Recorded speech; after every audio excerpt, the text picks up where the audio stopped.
c'est à nous de rassurer les investisseurs.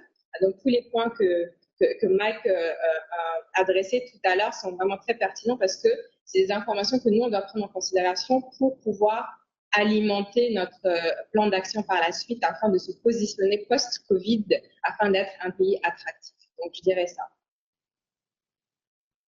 Merci beaucoup. Vous avez fait 3 minutes exactement. C'est ce que m'avait conseillé Jeune Afrique. Merci beaucoup, Madame Lam. Et vraiment, vous avez bien résumé. C'est vrai qu'il y a les grands secteurs, les gros secteurs miniers, et puis aussi le secteur gazier, pétrolier qui est en train de se développer. Mais il y a vraiment le reste de l'économie qui est vraiment ce qui touche au cœur de l'économie et des populations. Et qui reste l'agriculture, l'élevage et la pêche. Et donc, ces différentes chaînes de valeur ont toutes besoin d'être développées, d'être structurées, mais surtout de mettre en bout de chaîne toute une infrastructure industrielle pour pouvoir transformer localement. C'est vraiment un aspect que vous avez mentionné qui résonne beaucoup avec pour nous et pour AFC. Et sans cela, je pense que nos pays vont continuer vont mettre du temps à se développer. Et donc, j'apprécie vraiment votre intervention sur ce plan-là. Je vais repasser à Madame Boamatou. Je ne sais pas si son micro est un peu mieux, mais on va essayer peut-être de corriger ça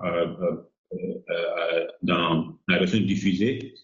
Mais on va revenir en BRL. Vous avez commencé à parler un peu des défis auxquels rencontrent les grands secteurs privés qui veulent investir en Mauritanie d'un point de vue bancaire. Est-ce que vous pouvez nous en dire un peu plus en 2 minutes, 3 minutes?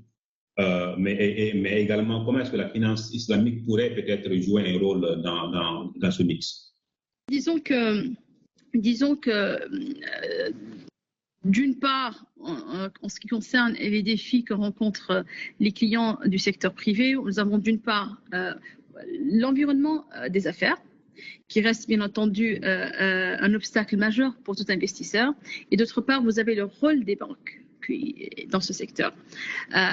Aujourd'hui, nous savons que dans ce qui concerne l'environnement des affaires, qu'il y a certes des mesures intéressantes qui ont été prises par les autorités actuelles et en vue surtout d'améliorer le climat des affaires. Il y a eu d'ailleurs un comité interministériel chargé de l'amélioration de l'environnement des affaires et même de la promotion de l'investissement qui a été mis en œuvre avec une feuille de route ambitieuse. Mais je pense qu'aujourd'hui, nous suggérons d'aller un tout petit peu plus loin.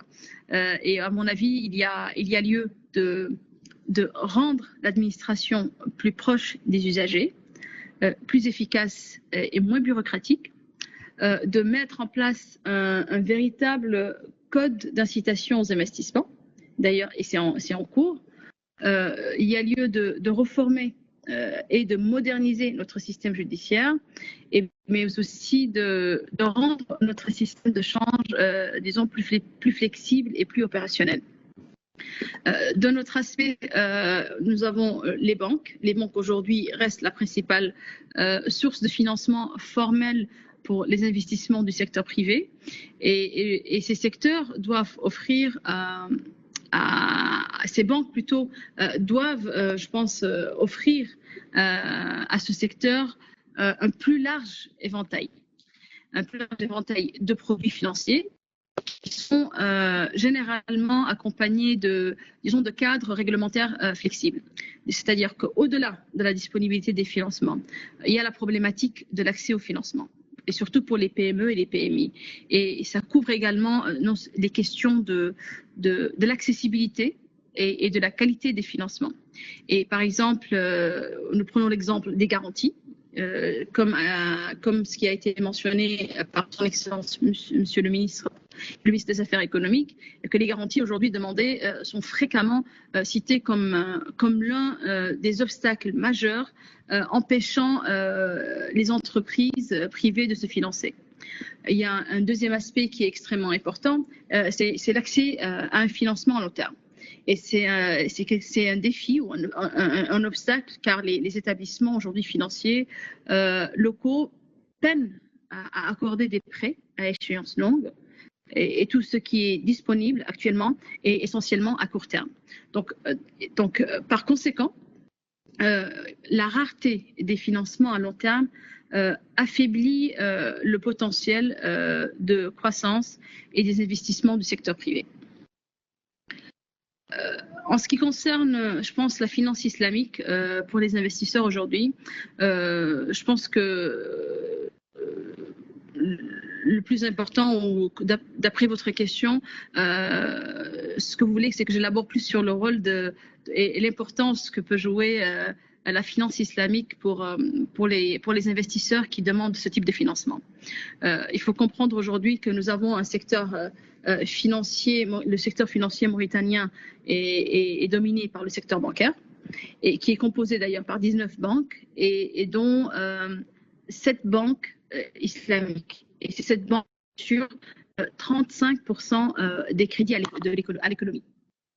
Le financement aujourd'hui islamique est assuré, disons, à la fois par les banques classiques et les banques islamiques. Et donc, on voit bien entendu une cohabitation qui se passe relativement bien, d'ailleurs avec une concurrence plus ou moins saine, et qui se matérialise sur le plan opérationnel par l'augmentation et même la diversification du financement de l'économie. Donc, il faut d'ailleurs souligner que la finance islamique est fortement demandée aujourd'hui, et surtout par un grand nombre de musulmans qui cherchent des produits financiers qui sont conformes à la charia. La finance islamique aujourd'hui offre à d'opérateurs les mêmes avantages et les mêmes produits bancaires que la finance conventionnelle. Elle est d'ailleurs, disons qu'elle est d'ailleurs le meilleur moyen de bancariser le système informel en Mauritanie, qui échappe à tout contrôle et d'ailleurs fausse les données économiques du pays. Et ce sont d'ailleurs des données sur lesquelles sont basées toutes les politiques économiques et les stratégies du pays. Je vous remercie beaucoup. Je pense que vous avez touché au problème